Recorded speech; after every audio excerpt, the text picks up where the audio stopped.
K방산 골드러시, 방산 ETF 분산 투자. 사실 방산 종목들은 올해 들어서 정말 좋은 퍼포먼스를 많이 보여주고 있는 것 같고 이제는 K방산이 하나의 브랜드가 된 것 같아요. 정말 다른 나라에서도 수출 계약을 맺으려고 굉장히 그런 수주 모멘텀들이 불거지고 있는 것 같은데 사실 지금 또 윤석열 대통령이 베트남에서 이제 또 정상회담이 좀 있으면 열릴 텐데 이 방산 수출 기대감이 점차 이제 동남아까지도 퍼지고요. 굉장히 커지고 있는 상황인 것 같아요. 지금 이제 방산에 대한 수요가 집중이 된 게 결국에는 전쟁일 것 같은데 전쟁이 지속되고 있는 가운데서도 지금 수요도 좀 계속해서 꾸준히 나오고 있나요? 네, 러시아 우크라이나 전쟁이 좀 장기화하면서 전 세계적으로 국반 예상이 계속해서 증가를 하고 있는 상황인데요. 지금 중국이라던가 인도라던가 인도네시아, 사우디아라비아 여러 가지 신흥국 쪽에서도 무기 구매가 계속해서 증가하고 있고요. 또 미국과 러시아는 계속해서 새로운 무기를 개발하고 있고 기존 무기를 업그레이드하기 위해 가지고 막대한 자금을 좀 투자하고 있는 상황입니다. 네, 그렇군요. 사실은 원래는 러시아가 방산 수출로 좀 유명했던 것 같은데 무기를 굉장히 많이 파는 그런 나라였던 것 같아요. 일단 무기 수요가 이렇게 증가하고 있는데 전쟁이 가장 큰 영향을 미칠 것 같네요, 그러면. 원래 이제 미국 다음으로 러시아가 무기 수출국으로 세계 2위였거든요. 네. 여전히 지금도 2위이긴 하지만 그 점유율이 점점 줄어들고 있습니다. 지금 러시아는 주로 중국이라던가 일본이라던가 이집트, 베트남, 아랍에미리트, 미얀마 이렇게 중동이나 아프리카 쪽에 무기를 주로 수출을 했었거든요. 네. 하지만 러시아 우크라이나 전쟁으로 인해서 무기 수출 부분에서 영향력이 계속해서 줄어들고 있습니다. 과거 5년이랑 비교했을 때 최근 러시아 무기 시장 점유율은 기존의 22%에서 현재는 16%까지 입지가 약간은 줄어든 상황인데요. 여러 가지 이유가 있겠지만 가장 대표적인 첫 번째 이유는 지금 미국이랑 나토 회원국들이 아무래도 러시아산 무기의 수입을 좀 금지하고 있는 상황입니다. 네. 앞서서 중동이나 아프리카 국가들이 러시아 쪽의 무기를 주로 많이 수출했다라고 이제 수입했다라고 말씀을 드렸는데 그 나라들이 지금 미국이라던가 나토 회원국들의 눈치를 좀 보고 있는 상황이고요. 이 때문에 러시아는 무기 점유율이 점점 줄어들게 되고요. 그렇기 때문에 무기를 개발하고 생산하는데도 약간의 제약이 생겼다고 볼 수 있습니다. 그리고 두 번째 이유는 러시아 우크라이나 전쟁을 겪으면서 러시아 무기에 대해서 뭔가의 좀 무기 수준이 들통난 것을 확인을 할 수가 있어요. 전차가 폭파가 된다거나 여러 가지 그런 이슈들이 있었는데 그러면서 러시아산에 대한 무기 신뢰도도 점점 낮아지고 있습니다.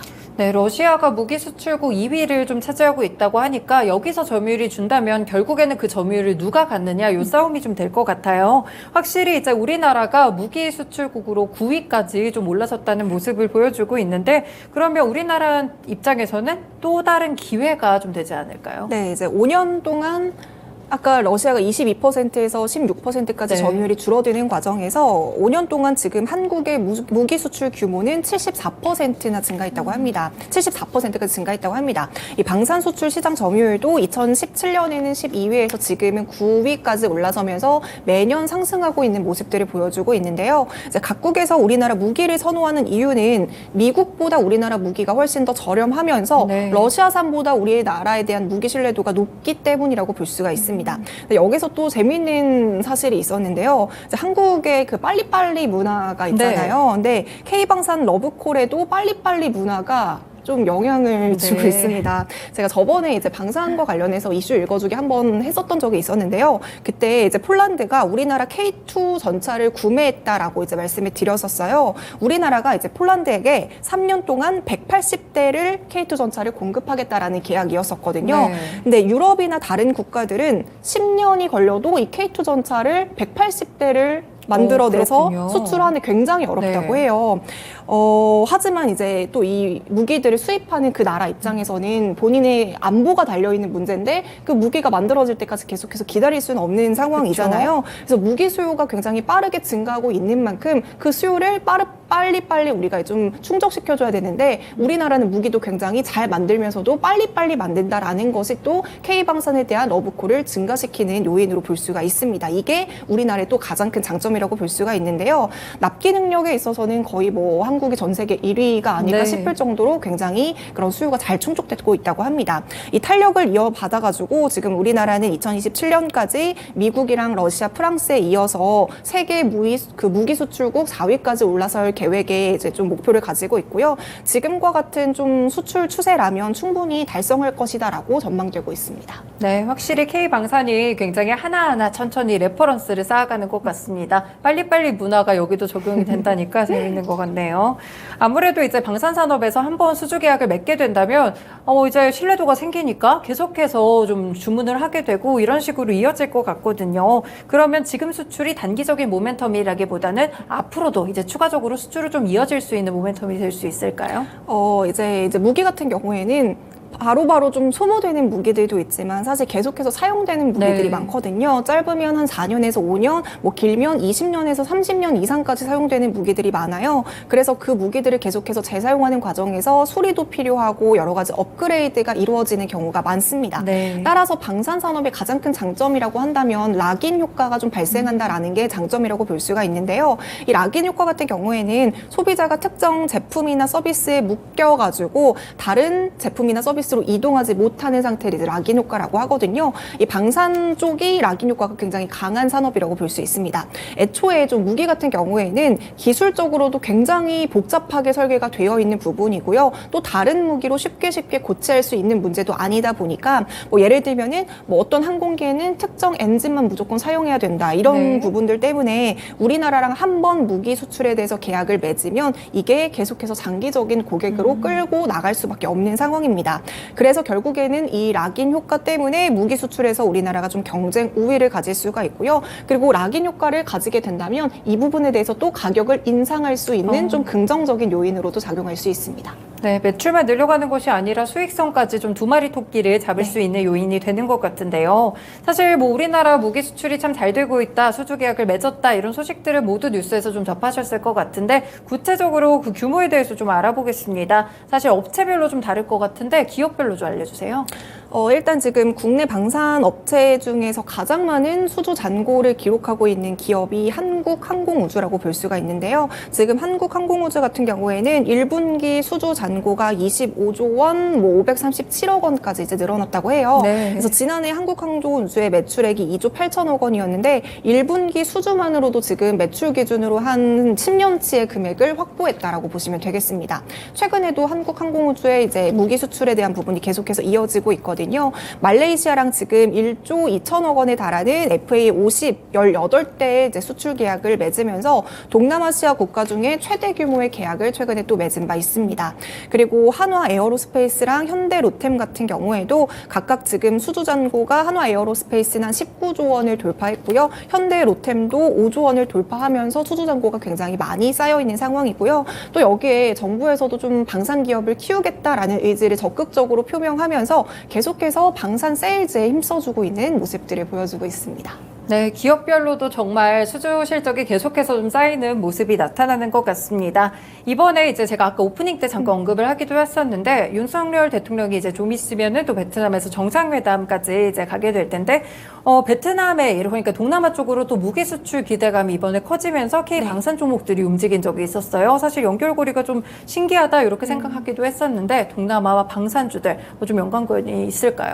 네, 이제 윤석열 대통령이 항상 해외로 순방을 가거나 갈 때마다 좀 이런 부분에 대해서 세일즈를 해왔기 때문에 이런 부분들이 또 이번에도 수출로 연결되지 않을까라는 좀 기대감이 많이 올라왔던 것 같고요. 네. 그리고 이제 어제가 베트남 방문을 그쵸. 했었던 날이고 이제 윤석열 대통령을 포함해가지고 지금 하나그룹 부회장이랑 한화 에어로스페이스 사장이랑 한국항공우주 사장까지 모두 포함해가지고 지금 경제 사절단이 꾸려져가지고 방문을 한 상황입니다. 맞죠. 네. 어제 이제 현재 베트남 정부에서는 지금 앞으로 5년에서 7년 동안 3조 원에 달하는 예산을 좀 투입해가지고 군 현대화 작업을 추진할 것이다라고 이제 발표를 한 상황이에요. 이런 이유들 때문에 지금 베트남 같은 경우에는 우리나라 무기 체계에 대해서 굉장히 많은 관심들이 좀 보여주고 있는 상황이거든요. 지난 3월에 베트남 국방부 장관이 우리나라를 이제 방한했던 적이 있었어요. 그때 그 국방부 장관이 한화 에어로스페이스 쪽을 이제 방문을 했었거든요. 그러면서 이제 K방산의 대표적인 수출 품목이라고 할 수 있는 K9 자주포를 좀 둘러보면서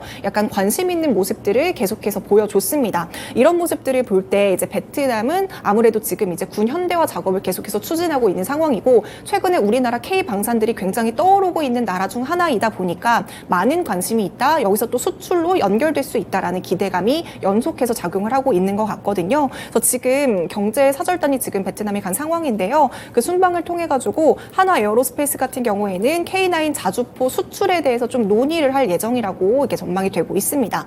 더불어서 지금 베트남 같은 경우에는 좀 군용 헬기들이 굉장히 노후화가 되게 많이 되어 있어요. 네. 이런 부분에 대해서도 교체 작업도 진행 중에 있거든요. 그래서 이 기회를 통해서 한국항공우주에서는 헬기가 있어요. 그 한국항공우주의 수리온이라는 게 있는데 네. 이 부분에 대해서도 수출 계약을 성사시키기 위해서 또 굉장히 세일즈를 열심히 할 것으로 보입니다. 네, 그렇군요. 이번에 또 방산 관련된 실제 수주가 좀 체결이 된다면 앞으로 동남아 무대까지 충분하게 K 방산 종목들 펼쳐나갈 수 있을 것 같습니다. 사실 앞서서 수주 잔고가 또 굉장히 많이 남아있다고 말씀을 주셨는데 그럼 2분기에도 호실적을 예상하고 있을까요? 네, 앞서도 말씀드렸지만 이제 방산 기업들은 한 번 계약하면 락인 효과가 계속해서 발생을 하기 때문에 네. 1차 계약이 이루어지면 추가적인 계약이 재계약이 계속해서 이루어질 가능성이 높습니다. 그리고 최근에는 방산 기업들이 방산뿐만이 아니라 뭐 우주 그리고 해양까지도 계속해서 사업 영역을 넓혀가고 있는 상황이라서 이 부분에 대해서도 실적에 대한 기대감이 상당히 높은 상황이거든요. 네. 지금 한화 에어로스페이스 같은 경우에는 2분기 예상 매출액이 한 18% 늘어날 것으로 전망을 하고 있고요. 현대로템이나 한국항공우주도 각각 2분기 예상 매출액이 한 27%, 11% 상승할 것이다라고 전망이 되고 있습니다. 네, 이미 K 방산 종목들이 많이 올라왔는데 2분기도 호실적이 예상되고 있습니다. 과연 주가에 반영이 된 것일지 이 부분 포인트로 보시면 될 것 같고요. 이제 방산에 대해서 저희가 이슈를 쭉 한번 파헤쳐봤는데 이렇게 정말 잘 나가는 방산 종목들 물론 이제 여러 기업들의 수주 현황도 다 들으셨으니까 종목별로 투자를 할 수도 있겠지만 K 방산은 묶어서 난 들고 가고 싶다 하면 이제 이 시간이 ETF 시간이잖아요. 네. 방산 ETF는 어떤 것에 투자를 할 수 있을까요?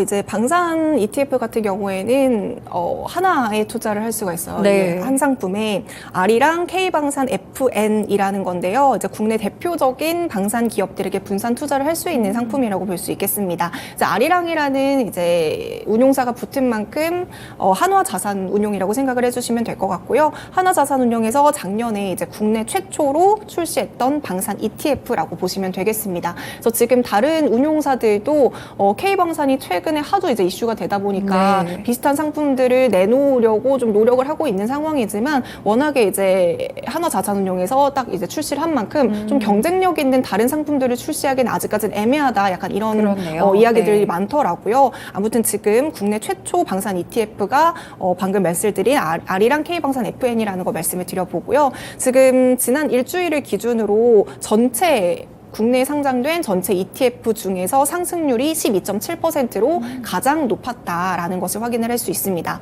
아무래도 최근 뭐 방산주들이 많이 오른 영향이라고 볼 수 있을 것 같은데요.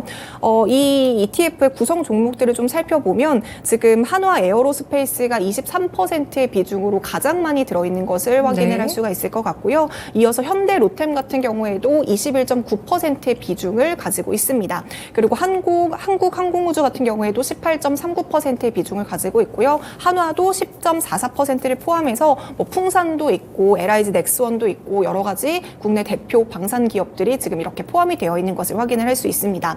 지금 현재 한 13,000원대에서 거래가 되고 있고요. 네. 지금 시총 같은 경우에는 442억 원 수준인데요. 지금 워낙에 방산 기업들 워낙에 이제 주목을 받으면서 이 시총도 지금 굉장히 많이 늘어난 상황입니다.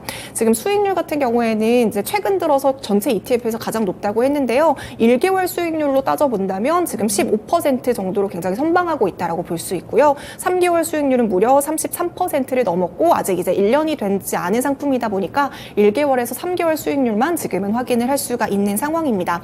앞서도 말씀드렸지만 이 방산 기업들은 락인 효과 때문에 앞으로 1분기에도 굉장히 많이 주목을 받았던 종목들이지만 2분기 실적에 대한 기대감도 여전히 존재하고 있어요. 그래서 방산기업 어떤 종목들을 선택을 해야 될지 모르겠다. 뭐 현대 로템도 있고 여러 가지 종목들이 있는데 어떤 기업을 선택하기 어렵다라고 하시는 분들에게는 방금 제가 말씀드린 아리랑 K방산 FN으로 좀 분산 투자해 보는 것도 좋은 방법이 될 수 있을 것 같습니다. 네, 지금 방산 ETF가 그럼 이거 한 제품밖에 없다는 거죠? 네, 맞습니다. 네, 이렇게 아리랑 K 방산 FN 이 종목에 대해서도 함께 설명을 드렸는데요. 그동안 좀 주가 흐름이 좋았던 하나 에어로스페이스나 현대로템이 비중이 크다 보니까 확실히 수익률도 좀 좋게 나셨을 것 같습니다. 방산 ETF에 투자하고 싶으시다면 이 종목 알아두시면 되겠습니다. 그리고 이제 네. 방산이 최근 많이 오르고 있다라고 말씀을 드렸는데 요즘에 이제 약간 외국인들이 우리나라에서 좀 떠나고 있는 모습들을 보여주고 네. 있잖아요. 근데 그 와중에도 이제 방산 기업들에 대해서 외국인 순매수는 계속해서 늘어나고 있다 보니까 외국인들도 굉장히 우리나라 방산주를 좋게 보고 있다라는 것까지 좀 추가적으로 말씀을 드려보도록 하겠습니다. 네, 외국인도 이렇게 또 방산 ETF에 관련돼서 관심이 좀 많은 것 같습니다. 생각해 보시면 좋을 것 같고요. 저희 시간이 조금 남아가지고 연희님과 함께 또 궁금한 거 풀어보는 시간도 잠깐 토크 시간 가져보도록 하겠습니다. 궁금하신 점 있으시면 지금 채팅창으로 올려드리면 바로 실시간으로 질문해 드릴게요. 저 먼저 질문 드릴게요. 주말에 뭐 하세요? 이번 주에는 너무너무 약간 체력이 힘들어가지고 주말에는 푹 쉴 예정이고요. 시청자분들도 아시겠지만 오늘이 이제 23일이고 저희가 이제 주말이 지나고 이제 6월 말이 되면 만 나이가 적용되는 거 다들 아실 것 네. 같아요. 그래서 제가 이제 오늘까지는 30N살이지만 이제 28일 이후에는 나이가 조금은 어려져가지고 조금 더 이제 건강하고 체력적으로도 아마 이제 그냥 나이가 그냥 어려진다라고 생각하면 이 몸의 세포들도 자동적으로 젊어질 것 같다는 네. 생각이 저는 들더라고요. 그래서 좀 다음 주에는 훨씬 더 어린 느낌으로 더 즐거운 에너지들을 채워드리기 위해서 저도 많이 노력하겠습니다. 네, 한 살 어려져서 저도 좋다고 생각을 했는데 네. 앞자리가 바뀔 만큼은 아니더라고요. 그래서 조금 실망스럽다라는 생각을 했던 것 같습니다. 연희님 평상시에 경제 관련 공부는 어떤 시간에 그럼 하세요? 저는 이제 최근에 요즘에 이제 은별 앵커님이 나오는 방송을 보면서 네.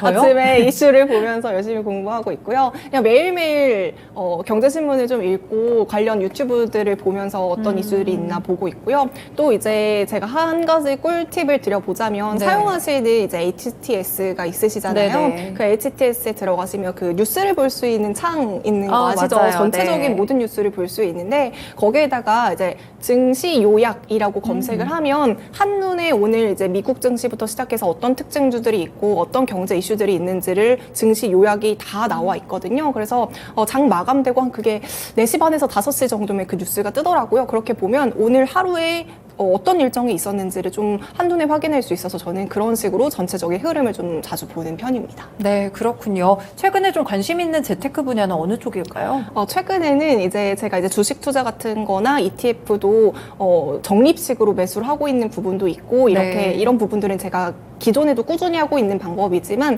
최근 들어서 저는 이제 아무래도 제가 이제 프리랜서다 보니까 우리가 투자라는 부분은 뭔가에 항상 뭔가 리스크가 있을 것 같고 이런 부분들에 대해서 좀 걱정하시는 분들도 있는데 본인 자신에게 투자하는 게 정말 잃지 않는 저는 투자 재테크라고 생각을 하거든요. 네. 그 투자한다라는 게 뭔가 뭐 이렇게 사치품을 사고 이런 투자가 아니라 꾸준히 공부하고 책을 사고 뭐 다양한 사람들을 만나고 이런 기회 요인들을 계속해서 넓혀가고 나의 가치를 상승시키고 이런 것들이 그 어떤 투자, 어떤 재테크에 있어서는 가장 효과적인 재테크 방법이라고 생각을 해요. 그래서 저는 앞으로도 계속해서 항상 저는 좀 신기한 게 학생 때는 네. 공부하는 게 되게 싫었거든요. 근데 왜 나이가 드니까 공부하는 게 재밌는지 모르겠어요. 아무도 강요를 안 해서 그런가 봐요. 그런가 봐요. 네. 그게 진짜 중요한 것 같은데 최근에 또 뭐 사교육 이런 얘기들도 굉장히 많긴 한데 네. 어떤 부분에 대해서 좀 자기가 즐거움을 가지고 있다면 말씀해 주신 것처럼 강요하지 않으면 스스로 하게 되는 것 같습니다. 네, 앞으로도 이렇게 연희님이 열심히 또 공부를 하신다고 하니까 월요일과 수요일, 금요일 저희 또 재테크 시간 2부로도 계속 찾아뵙고 있으니까요. 많은 시청 부탁드리겠습니다.